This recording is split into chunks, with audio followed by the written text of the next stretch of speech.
ഈശോമിശിഹായ്ക്ക് സ്തുതിയായിരിക്കട്ടെ. ഞാനിന്ന് നിങ്ങളോടുകൂടെ പങ്കുവയ്ക്കുന്നത് നിങ്ങൾക്ക് ആർക്കും ഇഷ്ടമില്ലാത്തൊരു കാര്യമാണ്, കേൾക്കാൻ പോലും താല്പര്യപ്പെടാത്തൊരു കാര്യമാണ് ഞാൻ നിങ്ങളായിട്ട് പങ്കുവയ്ക്കുന്നത്. നമ്മുടെയൊക്കെ ജീവിതത്തിൽ ഏറ്റവും വിലപ്പെട്ടതാണ് മരണം. നമ്മളെപ്പോഴും ചിന്തിച്ചിട്ടുണ്ടോ മരണമാണ് നമ്മുടെ ജീവിതത്തിലെ ഏറ്റവും പ്രധാനപ്പെട്ട ഒരു ഘടകമെന്ന്? ചിന്തിച്ചിട്ടുണ്ടോ ആരെങ്കിലും?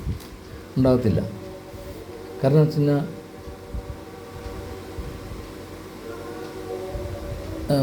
മരണം വന്നാൽ അതോടെ തീരുക. മരിച്ചാൽ പിന്നെ ഈ ലോകത്തോടെ എല്ലാ ബന്ധങ്ങളും വിട്ടു പോവുക. അപ്പം മരിക്കാൻ ആർക്കും താല്പര്യമില്ല. എത്ര അവസ്ഥയാണെങ്കിലും മരിക്കാൻ താല്പര്യമില്ല. പക്ഷെ ഞാനൊരു 33 വർഷമായിട്ടുള്ള ഈശോനെ അറിയാൻ തുടങ്ങിയിട്ട് അതുവരെ എനിക്ക് ഈശോ ആരാന്ന് അറിയത്തില്ലായിരുന്നു. ഞാൻ പഠിച്ചിട്ടുമില്ല. ഞാൻ ഒരു വേദപാഠ ക്ലാസ്സുകളിലൊന്നും ഞാൻ പോയി, എനിക്കത്ര ശീലമൊന്നുമില്ല. പക്ഷേ ഈശോനെ അറിഞ്ഞ കാലം മുതൽ ഈശോയ്ക്ക് വേണ്ടി ഞാൻ ജീവിക്കാൻ തുടങ്ങിയ കാലത്ത് എനിക്ക് ഭയങ്കര ഇഷ്ടമായിരുന്നു. എനിക്ക് മരിക്കണം, എനിക്ക് ഈശോയുടെ കൂടെ പോകണം, ഈശോയുടെ അടുത്ത് പോയിരിക്കണം, ഈശോയുടെ കൂടെ വസിക്കണം. ഇതൊക്കെയായിരുന്നു എൻ്റെ മനസ്സിലെ ആഗ്രഹങ്ങൾ. പക്ഷേ എനിക്ക് പണത്തിനോടോ അല്ലെങ്കിൽ വേറൊരു ജീവിതത്തിനോടോ എനിക്ക് താല്പര്യമില്ലായിരുന്നു. ഈശോനെ അറിഞ്ഞതിന് ശേഷം എനിക്ക് ഒരു വലിയ ഭാഗ്യം കിട്ടിയെന്ന് വെച്ച് കഴിഞ്ഞാൽ മദർ തെരേസ നമ്മുടെ തൃശ്ശൂർ വന്നപ്പം ആ അമ്മയെ നേരിട്ട് കാണാനും ആ അമ്മയുടെ പ്രവർത്തനങ്ങളൊക്കെ അറിയാനും ഒക്കെ എനിക്ക് വലിയൊരു ഭാഗ്യം എനിക്ക് കിട്ടിയിരുന്നു, വലിയൊരു ഭാഗ്യം. അപ്പോൾ ആ അമ്മയൊക്കെ ആയിരുന്നു എൻ്റെ പ്രചോദനം. ആ അമ്മയായിരുന്നു എനിക്ക് കൂടുതൽ, അമ്മയുടെ ജീവിതമായിരുന്നു എന്നെ കൂടുതൽ അടുപ്പിച്ചത്. അല്ല, ഇന്നും മദർ തെരേസ മരിച്ചു. ആ ആത്മാവ് വിശുദ്ധനായിരുന്നു, അതൊന്നും നമുക്ക് പറയാൻ പറ്റത്തില്ല. ഈശോ പറഞ്ഞു കഴിഞ്ഞാൽ, ഈശോ എന്നോട് പറഞ്ഞാൽ മരിച്ചാൽ ഒരിക്കലും സ്വർഗത്തിൽ പോകത്തില്ല, നരകത്തിലും പോകത്തില്ല, ആരും വിശുദ്ധരും ആകത്തില്ല. വിശുദ്ധരൊക്കെ ജീവിക്കുമ്പോൾ ഉണ്ടാകുന്ന പ്രവൃത്തികളാണ് വിശുദ്ധർ. ജീവിക്കുമ്പോൾ മാത്രം, മരിച്ചാൽ പിന്നെ അവർക്ക് ആർക്കും യാതൊരു സ്ഥാനവും ഇല്ല. മനസ്സിലായില്ലേ? അപ്പോൾ മദർ തെരേസ ജീവിച്ചിരുന്നപ്പോൾ വിശുദ്ധിയായിരുന്നു, മരിച്ചപ്പോൾ അവർക്ക് എന്ത് സംഭവിച്ചെന്നുള്ളത് ആർക്കും അറിയത്തില്ല. അപ്പോൾ എനിക്ക് ആ അമ്മയുടെ ജീവിതം ഭയങ്കര ഇഷ്ടമായിരുന്നു. മനസ്സിലായില്ലേ? അതുകൊണ്ട് ഞാൻ ഈ ആകാശപ്പറവുകളുടെ കൂടെ ചെന്നപ്പോഴാണ് എനിക്ക് അതിൻ്റെ വില മനസ്സിലായത്. ഞാൻ എൻ്റെ ജീവിതത്തിൽ വഴിത്തിരിവുണ്ടായത് ആകാശപ്പറവുകളിലൂടെ അവരായിട്ടുള്ള ഒരു സംഘർഷത്തിലായിരുന്നു എനിക്ക് എൻ്റെ ജീവിതത്തിലൊരു വഴിത്തിരിവുണ്ടായത്. എനിക്ക് അവരെ ഭയങ്കര ഇഷ്ടമായിപ്പോയി. മനസ്സിലായില്ലേ? അപ്പം മരണത്തെയാണ് എനിക്കിഷ്ടം. രണ്ടാമത് മരണം മാത്രമേ ഒരു സത്യം ഉള്ളൂ. പിന്നെ ജനനവും മരണവും, ഈ രണ്ട് സത്യം മാത്രമേ ഈ ഭൂമിയിൽ ഉള്ളൂ, ബാക്കിയൊന്നും സത്യമല്ല.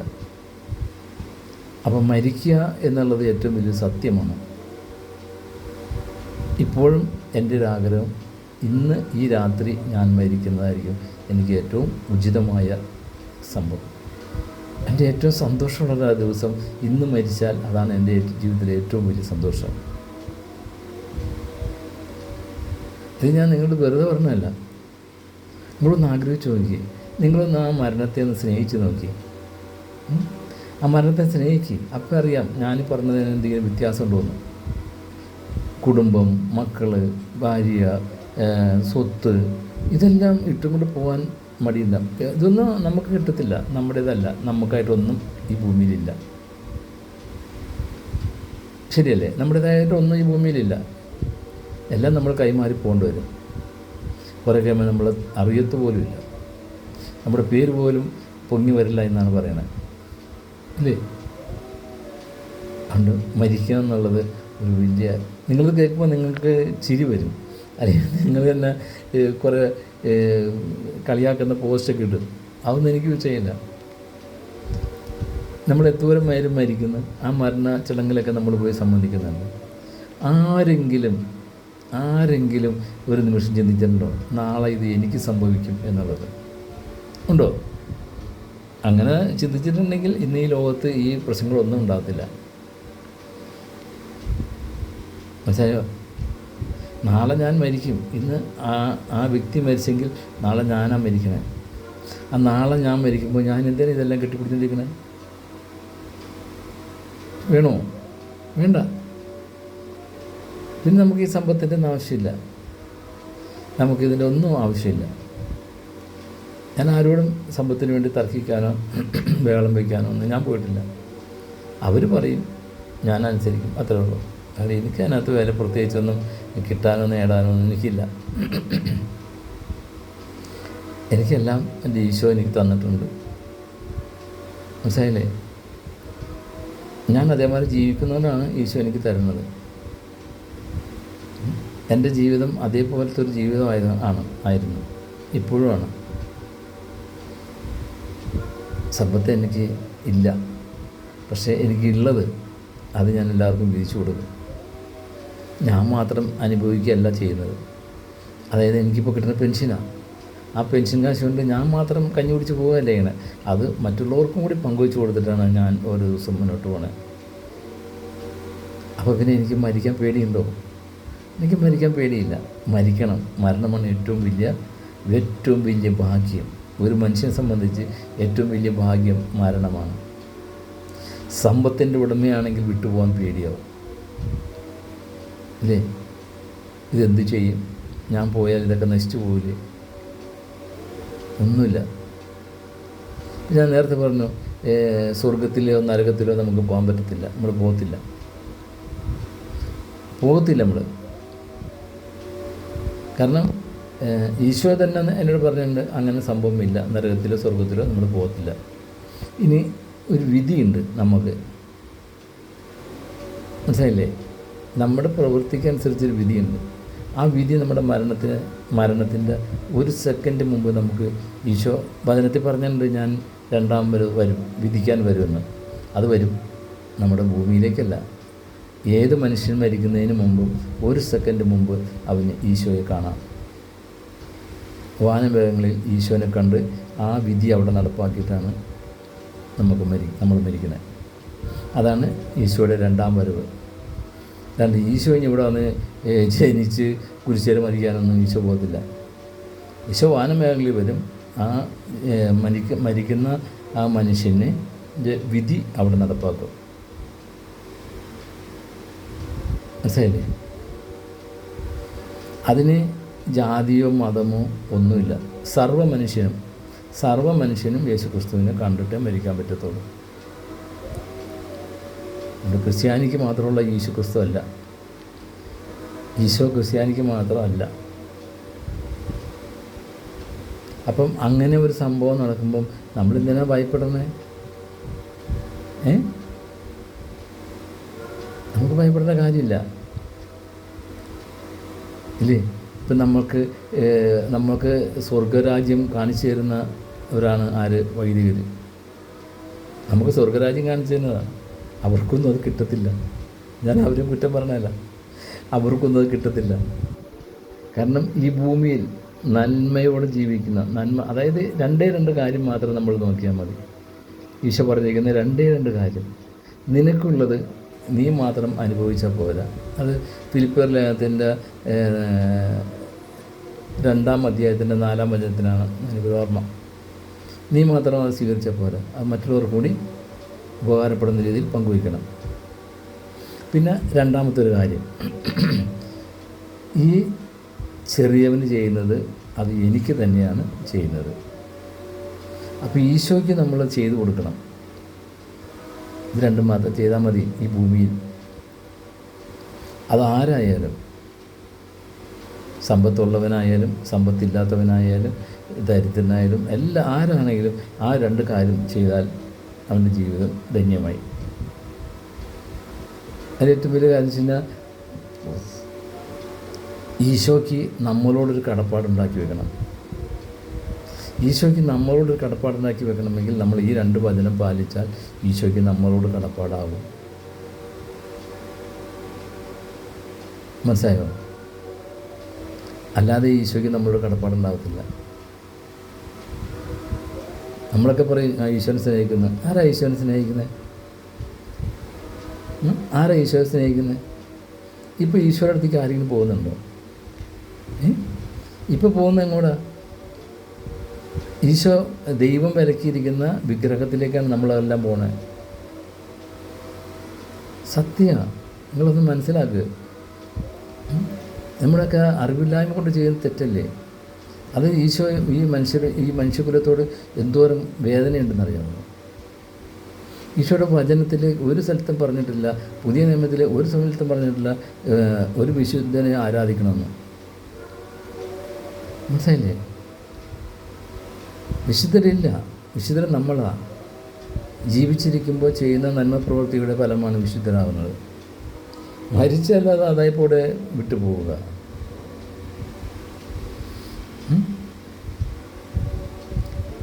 ഈ സ്വർഗവും നരകവും എല്ലാം ഇവിടെ തീരുക. നമ്മുടെ ആ ധനവാൻ ലാസറിനകത്ത് മാത്രം ഒന്ന് നോക്കി. ധനവാൻ എങ്ങടെ പോയെ? ധനവാൻ പോയത് നരകത്തിലേക്ക്, തീയിലേക്ക്. ദരിദ്രനായ ലാസർ പോയതും കൂടെ പത്രോസിൻ്റെ മടിയിലേക്ക്. എവിടെ ഇതുപോലെ എന്താ ഇനി ഈശോ നമുക്ക് കാണിച്ചു തരുന്നുണ്ട്?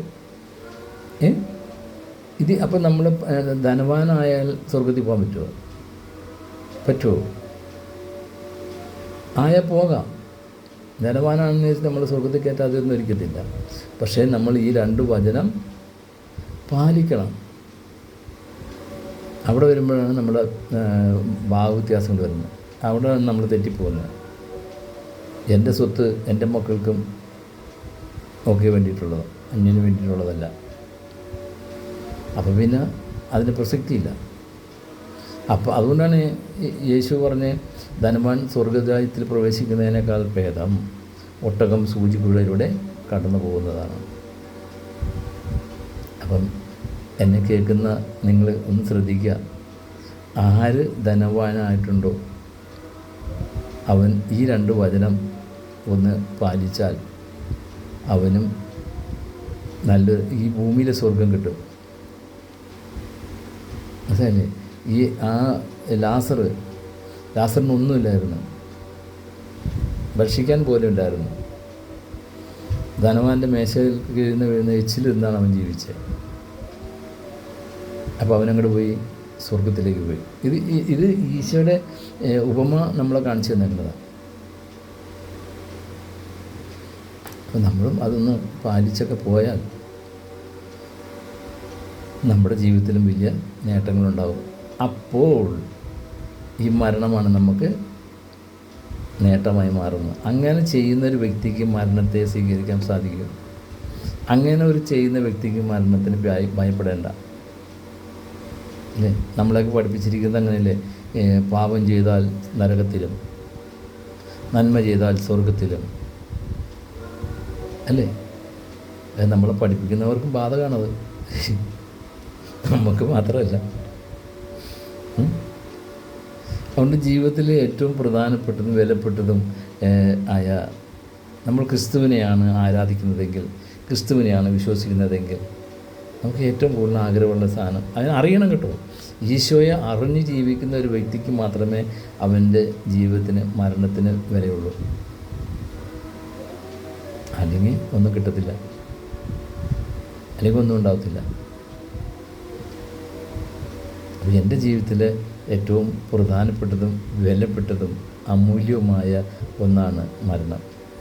ആ മരണത്തെയാണ് ഞാൻ ഇഷ്ടപ്പെടുന്നത്, ആ മരണത്തെയാണ് ഞാൻ സ്നേഹിക്കുന്നത്. ഇപ്പോൾ ഈ നിമിഷം ഞാൻ വിട്ടുപോയാൽ അതാണ് എൻ്റെ ജീവിതത്തിലെ ഏറ്റവും വലിയ അനുഗ്രഹം.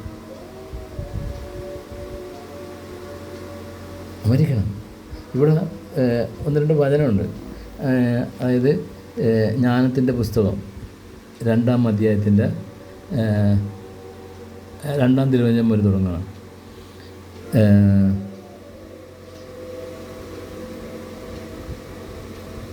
നാസികയിലെ ശ്വാസം പുകയാണ്, ഹൃദയസ്പന്ദനം കൊണ്ട് ജ്വലിക്കുന്ന തീപ്പൊരിയാണ് ചിന്ത. അത് കെട്ടുകഴിഞ്ഞാൽ ശരീരം ചാരമായി, ആത്മാവ് ശൂന്യമായ വായു പോലെ അലിഞ്ഞ് ഇല്ലാതാകും. ഇത് എൻ്റെ കണ്ടുപിടുത്തമല്ല, ഇത് ദൈവവചനമാണത്. അപ്പോൾ എന്തു ചെയ്യും? ആത്മാവ് അലിഞ്ഞ് അങ്ങ് പോവും, ഇല്ലാതാകി പോവും. അപ്പോഴാണ് നമ്മളിവിടെ സ്വർഗത്തിൽ പോകാൻ നിൽക്കണം. അപ്പോഴാണ് ഇവിടെ നരകത്തിൽ കയറാൻ നിൽക്കണം. ഒന്നുമില്ല. ഇതിന് 2 വകഭേദങ്ങൾ ഉണ്ട് എന്ന് മാത്രം. മനസ്സിലായില്ലേ? 2 വകഭേദങ്ങളുണ്ട്. ഇനി അതിൻ്റെ തന്നെ വേറൊരു വെർഷൻ ഒരു വചനമുള്ളത്,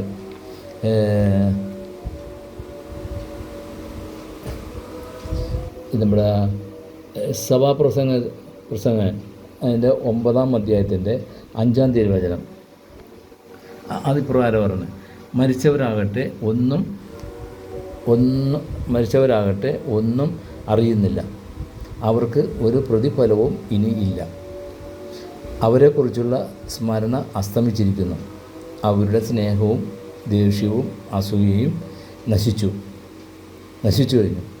സൂര്യന് കീഴിൽ ഒന്നിലും അവർക്ക് ഇനിമേൽ ഓഹരി ഇല്ല. മനസ്സിലായില്ലേ? മരിച്ച പോയി, അതോടെ തീർന്നു. അപ്പോൾ എനിക്ക് പറയാനുള്ളൊരു കാര്യം കൂടിയുണ്ട്. മരിച്ചു കഴിഞ്ഞാൽ ചെല്ലുന്ന കുർബാന, ഒപ്പീസ്, പിന്നെ ഒരു പരിപാടിയുണ്ട്, എന്നാണ് ഗ്രിഗോറിയൻ കുർബാന. ആ ഗ്രിഗോറിയൻ കുർബാന ചൊല്ലിയാൽ എന്ത് ചെയ്യും? സ്വർഗത്തിലേക്ക് കടന്നു പോകാം. തെറ്റാ, അങ്ങനൊരു സംഭവമില്ല. ഗ്രിഗോറിയൻ കുർബാന എന്താണെന്ന് പോലും ഇവർക്ക് അറിയത്തില്ല. എന്താണ് ഗ്രിഗോറിയൻ കുർബാന എന്നറിയോ? ഞാൻ അതുകൂടി ഒന്ന് പറഞ്ഞേക്കാം. ഇച്ചിരി ഈ വീഡിയോ ഇച്ചിരി നീളം മാത്രമേ ഉള്ളൂ.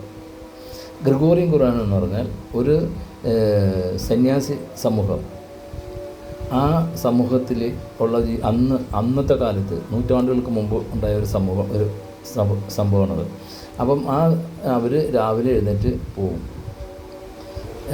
അവരുടെ പുറകിൽ ഒരു സഞ്ചി ഉണ്ടാകും. ഈ ഉടുപ്പിൻ്റെ പുറകിൽ ഒരു സഞ്ചി. ഇപ്പം നമ്മുടെ CMIക്കാർക്കാണോ കപ്പച്ചൻകാർക്കാണോ അങ്ങനെയുള്ളത്? കപ്പച്ചൻകാർക്കാണ് ഒരു സഞ്ചി ഉണ്ടാകും പുറകിൽ. അതെന്തിനാണെന്ന് വെച്ച് കഴിഞ്ഞാൽ ഈ രാവിലെ പോയി അവർക്ക് വേറെ വരുമാനങ്ങളൊന്നുമില്ല. ഇന്നത്തെ പോലെ ആശുപത്രികളോ സ്കൂളുകളോ കെട്ടിടങ്ങളോ ഒന്നും അതിൻ്റെ വരുമാനമൊന്നും അവർക്കില്ല. അപ്പോൾ അവർ രാവിലത്തെ പോയി ഓരോ വീടുകളിൽ നിന്നും എന്തെങ്കിലും സംഭാവനകൾ മേടിച്ച് എല്ലാം ഇതിനകത്തിടും. അങ്ങനെ വന്ന് ഏതോ വീട്ടിൽ നിന്ന് കുറേ പൈസ കിട്ടിയത് ഈ സന്യാസി സഭയിലേൽപ്പിച്ചില്ല. പുള്ളിയുടെ ആവശ്യത്തിന് പുള്ളി അവരറിയാതെ ഉപയോഗിച്ചു. അപ്പം അദ്ദേഹം മരിക്കുന്നതിൻ്റെ തലേ ദിവസം, എനിക്കറിയാം ഞാൻ നാളെ മരിക്കും, ഇന്ന ദിവസം ഞാൻ മരിക്കും എന്ന്. അതിൻ്റെ തലേ ദിവസം സഭയുടെ വേണ്ടപ്പെട്ട അച്ഛനെ വിളിച്ചു, പ്രിയരച്ഛനെ വിളിച്ചു. വിവരം പറഞ്ഞു, അച്ചോ ഞാൻ ഒരു തെറ്റ് ചെയ്തിട്ടുണ്ട്, അത് എന്നോട് ക്ഷമിക്കണം. എൻ്റെ മരണശേഷം നിങ്ങൾ എനിക്ക് വേണ്ടി പ്രാർത്ഥിക്കണം. എന്താണ് തെറ്റ്?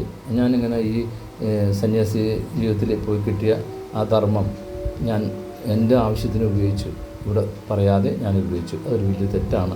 എൻ്റെ മനസ്സിലത് വലിയ വേദന ഉണ്ടായിരിക്കുന്നു. അപ്പോൾ മരിച്ചു കഴിഞ്ഞാൽ എൻ്റെ ആത്മാവിന് ശാന്തി ഉണ്ടാകാൻ എനിക്ക് വേണ്ടി പ്രാർത്ഥിക്കണം. അദ്ദേഹം മരിക്കുകയും ചെയ്തു.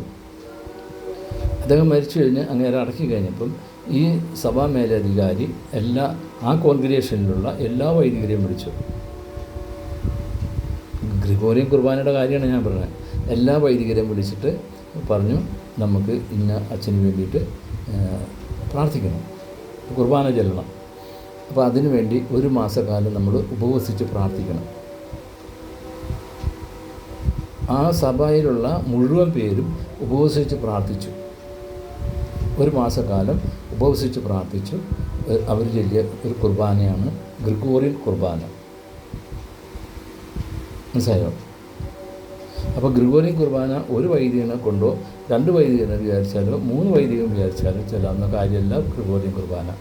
ഗ്രിഗോറിയൻ കുർബാന ചൊല്ലണമെങ്കിൽ ഒരു കോൺഗ്രിഗേഷനിലുള്ള മുഴുവൻ വൈദികരും ഒരു മാസം ഉപവസിച്ചതിന് ശേഷം ചെല്ലുന്നതാണ് ഗ്രിഗോറിയൻ കുർബാന. പക്ഷേ ആ കുർബാനയിൽ പോലും ആ ആത്മാവ് സ്വർഗത്തിൽ പോകുമെന്ന് പറഞ്ഞിട്ടില്ല. ആ മരിച്ച ആ വ്യക്തിയുടെ ഒരു സമാധാനത്തിന് വേണ്ടിയിട്ട് ആണ് ആ ഗ്രിഗോറിയൻ കുർബാന ചൊല്ലിയത്. അതാണ് ഗ്രിഗോറിയൻ കുർബാനയില്ല, ആരെയും സ്വർഗത്തിലേക്ക് വിടത്തില്ല, പോകത്തില്ല. അങ്ങനെ ഇല്ല, അങ്ങനെ സംഭവം ഇല്ല, അങ്ങനെ സ്ഥലമില്ല. ഇതാണ് ഗ്രിഗോറിയൻ കുർബാന. നിങ്ങൾ ആവശ്യമില്ലാതെ ഇനി ഗ്രിഗോറിയൻ കുർബാനയിൽ എൻ്റെ അപ്പനെയോ ഭർത്താവിനെ മക്കളെയൊക്കെ അകത്തേക്ക് സ്വർഗത്തിലേക്ക് വിടാൻ വെച്ചാൽ അത് തെറ്റാണ്. ഭൂമിയിൽ ജീവിക്കുമ്പോൾ നന്മ പ്രവൃത്തി ചെയ്ത് ജീവിക്കുക. മരണശേഷം ഒന്നും സംഭവിക്കുകയില്ല. ആരെന്ത് ചെയ്താലും സംഭവിക്കുകയില്ല. കുർബാന ഇരിക്കാറില്ലേ? മരിച്ചവർക്ക് വേണ്ടി കുർബാന ഏറ്റവും വലിയ തെറ്റല്ലേ? നിങ്ങൾ 150 രൂപ കൊടുത്ത് അല്ലെങ്കിൽ 200 രൂപ കൊടുത്തിട്ട് ഈശോയുടെ ശരീരരക്തം വിലയ്ക്ക് വാങ്ങുകയാണ് ചെയ്യണേ. അതിലെ കുർബാന അല്ലേ? മരിച്ചവരുടെ കുർബാന എന്ന് പറഞ്ഞാൽ നിങ്ങൾ ആ ഒരു കുർബാനേനെ വിലയ്ക്ക് വാങ്ങുക. 100 200 രൂപ കൊടുത്തിട്ട് വിലയ്ക്ക് വാങ്ങുക കുർബാനേനെ. അത് ഏറ്റവും വലിയ തെറ്റല്ലേ? അതുകൊണ്ട് ആ ഒരു കുർബാന കൊണ്ട് നിങ്ങളുടെ മരിച്ചുപോയ ആൾക്ക് ഒരു ഗുണവും കിട്ടത്തില്ല. അതിലിപ്പോൾ അത് വചനത്തിൽ പറഞ്ഞത്, ഭൂമിയിൽ നിന്ന് വിട്ടുപോയി കഴിഞ്ഞാൽ പിന്നെ അവിടെ ഒന്നുമില്ല. നമ്മുടെ പേര് തന്നെ ഒരു കുറേ കഴിയുമ്പം ഇല്ലാണ്ടായിപ്പോവും. നമ്മുടെ പേര് തന്നെ മാറിപ്പോവും. നമ്മുടെ പേര് പോലും ഇവർ ഓർക്കത്തില്ല. പിന്നെ ഇങ്ങനെ ആളെക്കുറിച്ച് ചിന്തിക്കുക പോലുമില്ല. പിന്നെ എവിടെ സ്വർഗം? പിന്നെ എവിടെ നരകം? ഈ നമുക്ക് ഏറ്റവും പ്രധാനപ്പെട്ട സ്ഥലം ധ്യാന കേന്ദ്രങ്ങളുണ്ട്. ഞാൻ നല്ലൊരു വീഡിയോ വെച്ചു. എന്താണ് ധ്യാനം എന്ന് പോലും അറിയത്തില്ല. എന്താണ് ധ്യാനം എന്ന് ഒരാൾക്കും അറിയത്തില്ല. ധ്യാനം നടത്തുന്ന വൈദ്യർക്കും പോലും അറിയത്തില്ല എന്താണ് ധ്യാനം എന്നുള്ളത്. ധ്യാനം എന്ന് പറഞ്ഞാൽ നമ്മുടെ രോഗശാന്തിയോ കടബാധ്യത മാറ്റുന്നതോ മക്കളെ കെട്ടിക്കലോ ഒന്നുമല്ല ധ്യാനം. ധ്യാനം എന്ന് പറഞ്ഞാൽ നമ്മുടെ ജീവിതത്തിൽ വിശ്വാസത്തിൽ കുറവ് വരുമ്പോൾ അതിന് പുതുക്കുന്നതാണ് ധ്യാനം. അവിടെ ദൈവവചനമാണ് നമുക്ക് പങ്കുവെച്ച് തരുന്നത്. അല്ലാണ്ട് ഒരിക്കലും ഒരു രോഗശാന്തി നടത്താനോ അല്ലെങ്കിൽ വിവാഹം നടത്തി കൊടുക്കാനോ കടം വീട്ടാനോ ഒന്നുമല്ല ധ്യാനം. അപ്പോൾ ഈ ധ്യാന കേന്ദ്രത്തിൽ ചെല്ലുന്നതിന് അവിടെ കുറേ കൗൺസിലർമാരുണ്ടാവും. ഞാൻ കുറേ കാലം ഞാൻ തുടങ്ങിയത് എൻ്റെ ഈ ശുശ്രൂഷ ജീവിതം ഞാൻ തുടങ്ങിയത് ഡിവൈനിൽ നിന്നാണ്. അപ്പം പനക്കിലച്ഛനോട് പറഞ്ഞിട്ടുണ്ട്, എടാ നീ കൗൺസിലിംഗ്, ഞാൻ പറഞ്ഞില്ല എന്ന് പറഞ്ഞാൽ ആയിരിക്കത്തില്ല, എനിക്കറിയാം അവിടെ കൗൺസിലർമാരാരാണെന്ന്. അപ്പോൾ അവരുടെ അടുത്തേക്ക് നമ്മൾ ചെല്ലുമ്പം അവരുടെ കുറവ് നമ്മുടെ തലയിലേക്ക് അടിച്ചേൽപ്പിക്കും. എന്നിട്ട് പറയുന്ന നിങ്ങൾ ആരാ മരിച്ചു വെക്കണേ? അമ്മ, ആര്? അപ്പൻ. അവർ ശുദ്ധീകരണ സ്ഥലത്ത് കിടന്ന് പിടയ്ക്കുക, വേവുക, ആ തീ കിടന്നിങ്ങനെ വേവുക. അപ്പോൾ അവരെ നിങ്ങളൊന്ന് കയറ്റി വിടണം, വേണ്ടേ? അവരെ കയറ്റി വിടാത്തതുകൊണ്ടാണ് നിങ്ങളുടെ വീട്ടിൽ ഈ പ്രശ്നങ്ങളൊക്കെ ഉണ്ടാവുന്നത്. വേഗം എന്ത് ചെയ്യും? അതിനെന്താ പ്രതിവിധി? നിങ്ങൾ 100 കുർബാനയില്ല അല്ലെങ്കിൽ 150, ആളുടെ കപ്പാസിറ്റിയൊക്കെ അനുസരിച്ചാണ് കുർബാനയുടെ എണ്ണം പറയുന്നത്. ഞാൻ എല്ലാവരോടും പറയില്ല 100 കുർബാന 150 കുർബാന. പിന്നെ കുറച്ചും കൂടി മെച്ചപ്പെട്ട ഒരാളാണ് ചെല്ലുന്നെങ്കിൽ എന്താ പറയുന്നറിയുക? ഒരു ഗ്രിഗോറിയൻ കുർബാന ചൊല്ലി ശുദ്ധീകരണ സ്ഥലത്തിൽ നിന്നും വേദനിക്കുന്ന കരയുന്ന നിങ്ങളുടെ അപ്പനെ സ്വർഗത്തിലേക്ക് കയറ്റി വിടുക. അവന് എങ്ങനെ അറിയാം? വിഡ്ഢികളായ ക്രിസ്ത്യാനികളെ, മണ്ടന്മാരെ, മണ്ട ശിരോമണികളെ അവനെങ്ങനെ അറിയാം നമ്മുടെ അപ്പൻ്റെ ആത്മാവ്, അമ്മയുടെ ആത്മാവ് ശുദ്ധീകരണ സ്ഥലത്ത് വേവുകയാണ്? എന്നിട്ട് അവൻ പറയുന്ന മാർഗ്ഗമാണ് കുർബാന ചൊല്ലിക്കുക, ഗ്രിഗോറിയൻ കുർബാന. ഇപ്പോൾ ഗ്രിഗോറിയൻ കുർബാന എന്താണെന്ന് നിങ്ങൾക്ക് മനസ്സിലായില്ലേ? അതാണ് ഗ്രിഗോറിയൻ കുർബാന. അത് ആത്മാവിനെ സ്വർഗത്തിലേക്ക് വിടാനൊന്നുമല്ല. ആ മനുഷ്യൻ്റെ ജീവിത അഭിലാഷമായിരുന്നു അത്. ആ മനുഷ്യൻ ചെയ്ത തെറ്റിന് ഒരു പ്രായശ്ചിത്തം എന്ന കണക്കിനാണ് അദ്ദേഹം അത് പറഞ്ഞത്. അപ്പോൾ ആരും സ്വർഗത്തിലും നരകത്തിലേക്കൊന്നും പോകത്തില്ല കേട്ടോ. ഇനി ഞാൻ സഭയ്ക്ക് എതിരൊന്നുമല്ല കേട്ടോ. ഞാൻ സഭേനെ തള്ളി പറഞ്ഞൊന്നോ അല്ലെങ്കിൽ സഭയ്ക്ക് എതിരെ പറഞ്ഞൊന്നും നിങ്ങൾ പറഞ്ഞുണ്ടാക്കരുത്. ഞാൻ സഭയ്ക്ക് എതിരോ ഞാൻ സഭേനെ തള്ളി പറയുന്നോ ഒന്നുമല്ല. ഇത് ഈശോ എനിക്ക് തന്ന വെളിപ്പെടുത്തലാണ്. അതിന് ദൈവവചനമുണ്ട്. ഈ ബൈബിളിൽ നിങ്ങൾ ഈ 71 പുസ്തകത്തിൽ 36,000 വചനത്തിൽ ഉള്ളൊരു കാര്യമാണ് ഞാനിപ്പോൾ വായിച്ചു തരാണ്ടെണ്ണം. ഒന്ന് ജ്ഞാനത്തിൻ്റെ പുസ്തകത്തിൻ്റെ 2-ാം അധ്യായത്തിൻ്റെ 2-ാം തിരുവചനം മുതൽ, ഒന്ന് പ്രസംഗത്തിൻ്റെ 9-ാം അധ്യായത്തിൻ്റെ 5-ാം തിരുവചനം മുതൽ. ഇനിയുണ്ട്. മരിച്ചാൽ സംഭവിക്കുന്നത് എന്താണെന്നുള്ളത് ഇനിയും ദൈവവചനമുണ്ട്. അപ്പോൾ സ്വർഗത്തിൽ പോകാൻ ആരും നോക്കണ്ട, നരകത്തിൽ പോകാൻ. ഈ മനുഷ്യർക്ക് മരിക്കാൻ പേടിയെന്നറിയോ?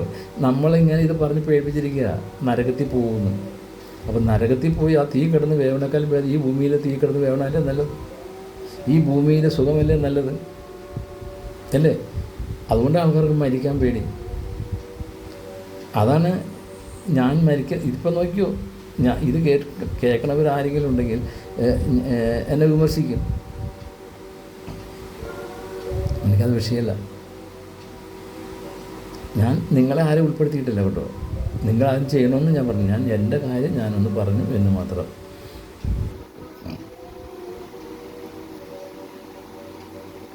ഈ ലോകമാണ് അല്ലേ? ഈ ലോകത്ത് നമ്മൾ ഇത്രയൊക്കെ പ്രതീക്ഷിച്ചാൽ മതി. ഇതിൽ കൂടുതലൊന്നും നമ്മൾ പ്രതീക്ഷിക്കണ്ട. കണ്ടല്ലേ, നമ്മൾ യേശുക്രിസ്തുവിൻ്റെ മക്കളല്ലേ? യേശുക്രിസ്തുവിൻ്റെ മക്കളാണ്, യേശുവിൻ്റെ സഭയിലെ മക്കളാണ് നമ്മൾ. നമുക്ക് എത്ര പേർക്ക് യേശുവായിട്ട് ബന്ധമുണ്ട്? അപ്പോൾ ഞങ്ങൾ ദിവസം കാലത്ത് കുർബാന കാണുന്നുണ്ട്, വിശുദ്ധ കുർബാന സ്വീകരിക്കുന്നുണ്ട്. അത് എൻ്റെ ഭാഷയിൽ പറയുകയാണെങ്കിൽ അതൊരു തട്ടിപ്പാണ്. ഞാൻ ദിവസവും പള്ളിയിൽ പോകുന്ന ഒരു വ്യക്തിയാണ് ഇല്ലേ, ഞാൻ ദിവസവും വിശുദ്ധ കുർബാന സ്വീകരിക്കുന്ന ഒരാളാണ് എന്ന് മറ്റുള്ളവരെ കാണിക്കാൻ വേണ്ടിയിട്ട് മഴയത്തും മഞ്ഞത്തും വെയിലത്തും തണുപ്പത്തും എല്ലാം വന്ന് കാലത്തെ വന്ന് അടിഞ്ഞു കൂടുന്നതാണ്. ഒരു ഫലവും ഉണ്ടാവില്ല, ഒരു ഫലവും ഉണ്ടാവില്ല. എത്ര പ്രസംഗം പറഞ്ഞാലും, എത്ര പ്രസംഗത്തെ വളച്ചൊടിച്ചാലും, എത്ര രോഗശാന്തി കൊടുത്താലും കർത്താവ് പറയില്ലേ, നിന്നെ ഞാൻ അറിയത്തില്ല. എന്തുകൊണ്ടാണ്? ഈ രണ്ട് കാര്യങ്ങൾ, ഈ രണ്ട് വചനം പാലിക്കാത്തതുകൊണ്ടാണ് നിന്നെ ഞാൻ അറിയത്തില്ല എന്ന് പറയുന്നത്. ഒന്ന് ഫിലിപ്പിയർ 2:4, രണ്ടാമത്തേത് മത്തായിയുടെ സുവിശേഷം 25:40. ഇത് രണ്ടും ചെയ്യാത്തവർക്കുകൊണ്ടാണ് ഈശോ പറയുന്നില്ലേ, ഞാൻ നിന്നെ അറിയത്തില്ല എന്ന്. നീ എൻ്റെ നാമത്തിൽ എന്തൊക്കെ ചെയ്തെന്ന് പറഞ്ഞാലും നിന്നെ ഞാൻ അറിയത്തില്ല.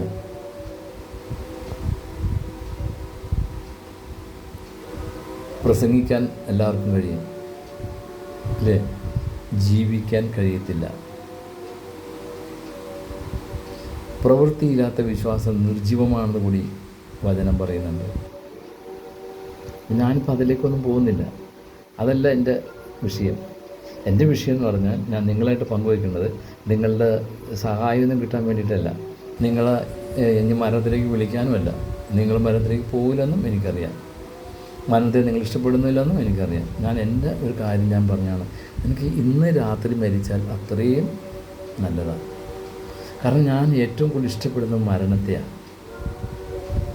മരണത്തെ ഇഷ്ടപ്പെടുന്നവന് മാത്രമേ മരിക്കാൻ ആഗ്രഹം ഉണ്ടാവുള്ളൂ. മരണത്തെ ഇഷ്ടപ്പെടാത്തവന് മരിക്കാൻ താല്പര്യം ഉണ്ടാവില്ല.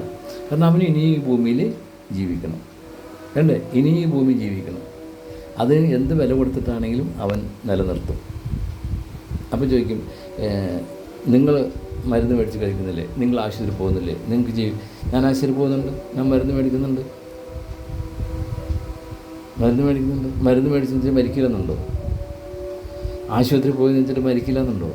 അങ്ങനെയാണെങ്കിൽ ഈ മനുഷ്യരാരും മരിക്കത്തില്ല. എല്ലാവരും ആശുപത്രിയിലും മരുന്നൊക്കെ മേടിച്ച് കഴിക്കുന്ന ആൾക്കാരാണ് അല്ലേ? എന്തെല്ലാം സംവിധാനത്തിൽ എത്രയോ ലക്ഷങ്ങൾ കോടികൾ മുടക്കി ആശുപത്രിയിൽ പോയി ട്രീറ്റ്മെൻറ്റ് നടത്തുന്നു, എന്നിട്ട് മരിച്ചിട്ടില്ലേ? അത് മരിക്കും. നമ്മളെ കൊണ്ട് മറ്റുള്ളവർക്കൊരു ശല്യമാകാതിരിക്കാനാണ് മരുന്ന് മേടിച്ച് കഴിക്കുന്നത്. മരണത്തെയാണ് ഏറ്റവും കൂടുതൽ സ്നേഹിക്കേണ്ടത്. ഒരു ക്രിസ്ത്യാനിയുടെ ജീവിതത്തിൽ ഏറ്റവും വിലപ്പെട്ടതും ഏറ്റവും അമൂല്യവുമായ ഒന്നാണ് മരണം. അത് മറക്കരുത്, മനസ്സിലായോ? അത് മറക്കരുത്, അത് മറക്കാൻ പാടില്ല. മരണത്തെ സ്നേഹിക്കുന്നവനാണ് ശരിക്കും ക്രിസ്തുവിനെ സ്നേഹിക്കുന്നവൻ അല്ലേ? മരണത്തെ സ്നേഹിക്കുന്നവനാണ് ക്രിസ്തുവിനെ സ്നേഹിക്കുന്നത്. അപ്പോൾ നിങ്ങളും ക്രിസ്തുവിനെ സ്നേഹിക്കുക. മരിക്കാൻ ഞാൻ പറയുന്നില്ല അല്ലേ? ക്രിസ്തുവിനൊക്കെ ഇന്ന് തള്ളിക്കളഞ്ഞില്ലേ? യേശുവിനൊക്കെ ഇന്ന് ക്രിസ്ത്യാനി എന്ന പേര് തന്നെ ഇപ്പോൾ ഇന്ന് യേശുവായിട്ട് യാതൊരു ബന്ധമില്ല. പേരിൽ മാത്രമേ ആ ബന്ധമുള്ളൂ, ജീവിതത്തിന് ബന്ധമില്ല. നമുക്കൊന്നും യേശു ക്രിസ്തുവിനല്ല വേണ്ടത്, നമുക്കൊക്കെ വേണ്ടത് വിശുദ്ധരെയാണ്. നമ്മളൊക്കെ ഓടുന്നത് വിശുദ്ധരുടെ പുറകെയാണ് ഇല്ലേ? കാണാതെ പോയ കണ്ടു കിട്ടുന്ന ഒരു വിശുദ്ധൻ, പാമ്പ് കയറിയാൽ കൊല്ലുന്ന ഒരു വിശുദ്ധൻ ഇല്ലേ? അതുപോലെ തന്നെ യൂദാസിയ, അങ്ങേർക്കെന്തോ ഒരു ഇതുണ്ട്, അൽഫോൻസമ്മ, അങ്ങനെ കുറേ വിശുദ്ധരുണ്ട്, അവരെയാണ് നമുക്ക് ആവശ്യം. പാവം അമ്മ, പാവം പരിശുദ്ധ അമ്മ, ആ അമ്മ അറിയുന്ന പോലുമില്ല. ആ അമ്മേനെക്കുറിച്ചാണ് ആൾക്കാർ ഈ കച്ചവടം നടത്തി അമ്മേനെ ചോദിച്ചു നടക്കുന്നത്. അതൊക്കെ എന്ത് തെറ്റാണെന്നറിയാമോ? ഇതിൻ്റെയൊക്കെ ശിക്ഷയാണ് ഈ മരിച്ചുകൊണ്ട് ചെല്ലുമ്പോൾ കിട്ടാൻ പോകുന്നത്. ഇനി മരിച്ച് ചെല്ലുമ്പോൾ എന്താ സംഭവിക്കണമെന്ന് നമുക്കറിയാമോ? ഞാൻ അതും കൂടി പറഞ്ഞുതരാം. ഈ 2 വചനം, ഈ ഫിലിപ്പിയർ 2 മത്തായി സുവിശേഷം 25 40 പറയുന്ന ആ 2 വചനം പാലിച്ച് ചെന്ന് ജീവിക്കുന്ന വ്യക്തിക്ക് അവൻ്റെ ആത്മാവ് ശൂന്യമാകും. മരിച്ചാൽ ആ ബോഡി, ആ ശവം കുഴിയിൽ വയ്ക്കുന്നതുവരെയും അതല്ലെങ്കിൽ തീയിൽ വയ്ക്കുന്നത് വരെയും ആ ആത്മാവ് കൂടെ ഉണ്ടാകും. അതിനുശേഷം മാത്രമേ ആത്മാവ് വിട്ടുപോകത്തുള്ളൂ. വിട്ടുപോയി കഴിഞ്ഞാൽ അവിടെ അതാണ് വിധി, അതാണ് ഈശോൻ്റെ വിധി. ഈശോവരിലെ മരണശേഷം, അതായത് അന്ത്യനാളിൽ ലോകാവസാനം, നമ്മുടെ ലോകാവസാനം, നമ്മുടെ ഈ ജീവിതത്തിൽ നിന്ന് വിട്ടു പോകുമ്പോൾ നമ്മുടെ ലോകം അവസാനിക്കും. അപ്പം ആ മരണത്തിന് മുമ്പ് നമ്മുടെ ആത്മാവ് ഈ ശരീരത്തിൽ നിന്ന് വിട്ടു പോകുന്നതിന് മുമ്പ് നമുക്ക് ഈശോയെ കാണാൻ പറ്റും. ക്രിസ്ത്യാനിക്ക് മാത്രമല്ല, സർവ്വജനതയ്ക്കും ആ ഈശോനെ വാനമേഘങ്ങളിൽ കാണാൻ സാധിക്കും. അവിടെയാണ് വിധി. അപ്പോൾ നമുക്കൊരു വരമ്പ് വയ്ക്കും, ഒരു വരമ്പ് വയ്ക്കും. നല്ല രീതിയിൽ ജീവിച്ച ഒരു മനുഷ്യൻ്റെ ആത്മാവിനെ എവിടെ വേണമെങ്കിലും വിഹരിക്കാം, എങ്ങോട്ട് വേണമെങ്കിലും പോവാം. അതല്ല പാപത്തിലൂടെ ജീവിക്കുന്ന ആത്മാവാണെങ്കിൽ, മനുഷ്യൻ മരിച്ചതാണെങ്കിൽ, ആ ആത്മാവിന് ഒരു പരിധി നിൽക്കുള്ളൂ. കാരണം പിന്നെ അതിന് സംഭവിക്കുന്നത് വെച്ച് കഴിഞ്ഞാൽ അതിനെ മന്ത്രവാദികൾ പിടിച്ച് അവരുടെ ആവശ്യത്തിന് ഉപയോഗിക്കും. നിങ്ങൾക്ക് ഇത് ഏറ്റവും വലിയൊരു അറിവാണ്, നിങ്ങളത് മനസ്സിലാക്കില്ലോ. എന്നെ ചീത്ത പറയാനോ എന്നോട് ചോദ്യം ചോദിക്കാനോ എന്നെ അതിനെ വിമർശിക്കാനോ ആരും വരരുത്. ഇത് ഈ ലോകത്ത് നിങ്ങൾ ആദ്യമായിട്ട് കേൾക്കുന്ന കാര്യമാണ്. ഒരു കാര്യമാണത്. അല്ലാതെ അവിടെ വിശുദ്ധരെന്നോ മരിച്ചു കഴിഞ്ഞാൽ വിശുദ്ധരും, അതൊക്കെ സഭ ഉണ്ടാക്കുന്നതാണ് വിശുദ്ധരൊക്കെ.